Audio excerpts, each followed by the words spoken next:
What is up YouTube, it's Kingfisher745, and welcome to part 4 of the Spec Op 26 task list. Now I had really hoped to get this done yesterday, and I tried, but it just didn't happen. I basically would have been falling asleep, so that wouldn't have been good. Now at least we're well rested and ready to go. So where we last left off was with the Legion Blade Mark 1 research. And now with that completed, we've finished task number 16 and we're moving towards our final research. That's fantastic news because once you hit that final research, you are definitely in the home stretch. That's going to be the goal for today's video, and then after this, there's only going to be one more part. So after getting the Legion Blade Mark 1 and 1 CP, task number 17 is win 3 PvP battles. Last time we just had to fight them, this time we have to win. So bring out your best PvP team and let's head over to the arena. For our matches, I chose to go with Anti-Venom and Skern. And for this video, we're going to show one of our 3 wins. The match we chose happens to be against a team that you may have seen before. It's Null and Kurth. Seriously though, these two are together so often we should probably give them a celebrity name. How about Nerth or Curl? You know what, with a name like Nerth, it would be pretty easy, or maybe not too easy to say, Nerth. But no, typically I'm not for nerfs, except for, as most of you know, in Kurth's case. Still though, I am looking forward to having the new Hulk costume, and then maybe Cower won't be so annoying. But anyways, at this pivotal moment in the match, we're using a Stomp, and it takes down their agent. See, Skern is an absolute beast as well, so do not overlook her. Next up, after the Breaker of Stone uses Fear Me, we're going to begin by using the Light Fantastic. Unfortunately, it won't clear the rune, but it's still a good idea to use it and get that Mirror Reality as well. After that, I'm going to use the Fire Tornado and exhaust the enemies. This is mainly for Null. Once exhausted, he'll most likely just use You're Not Worthy on his turn, and then that's going to be it. No worry of him attacking. After that, we're going to concentrate on taking down Kurth, because we can easily control Null.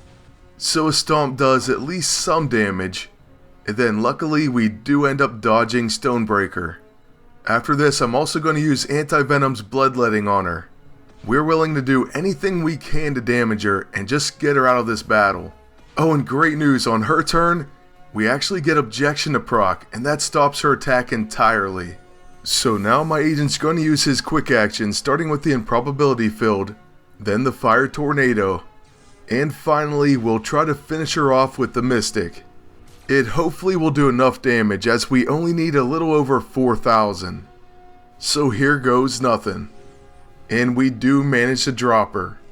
Now we can rest easy because Null's not even going to attack, and we can go ahead and set him up with a hammering blow, then hopefully get a big Stomp finisher. Now let's show him what the original Worthy is capable of. That'll teach him for leaving Skern off his team. Now task number 17 is complete and we get 100 experience. Then we can move on to task number 18. For this one, admittedly I had to go back and run mission 2 again. You have to get 2 stars of mastery in order to complete task number 18. Later you're going to need 3 stars, so actually when I went back, I was able to get all 3. As previously I only had 1.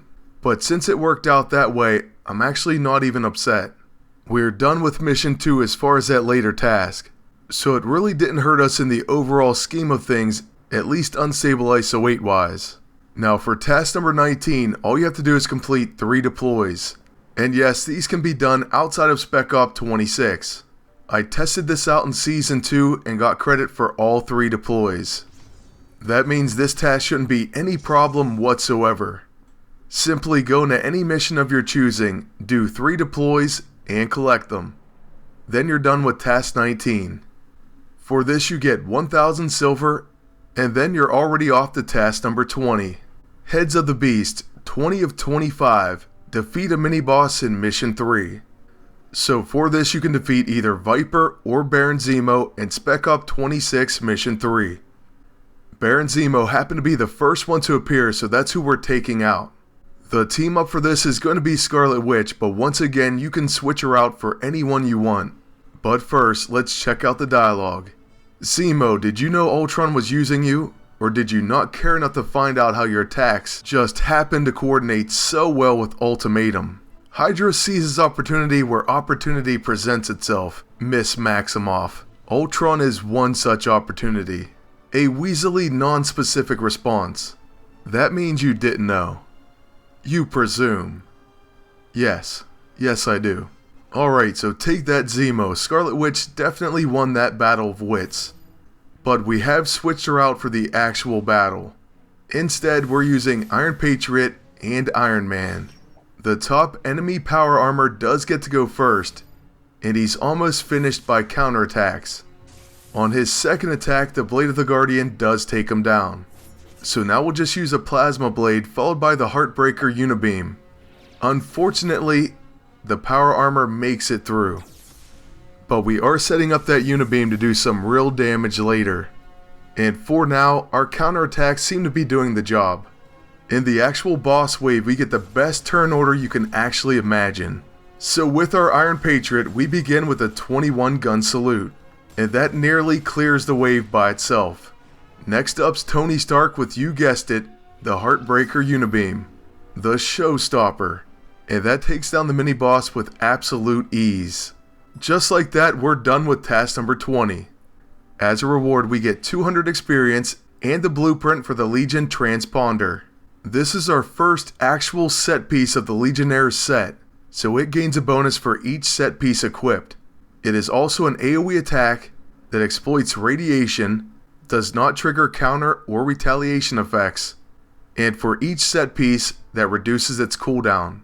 Also, with another set piece, it gains exploit attrition and finest hour. This set piece could actually be a potential wave clearer. I can picture it with one other set piece giving it finest hour and exploit attrition, and then maybe with someone like Iron Patriot setting up radiation exposure. I'll have to see this in action, but I think it could be devastating. But first, of course, we have to research it, and that's task number 21. You will need 2 advanced encryption components, so I hope you've been lucky enough to win those. And to do so, make sure you actually do the deploys in Spec Op 26. The more the better.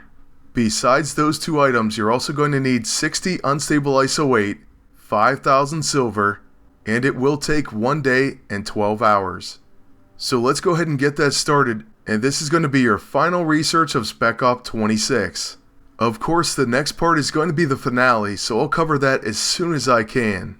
Honestly, I can't wait because we will unlock Hulkbuster, and then we can also work on unlocking Hulk's alternate costume. So stay tuned for that, and as far as this one, I want to thank you all for watching, and ask you to please like, comment, and subscribe. Then until next time, good luck, and take care.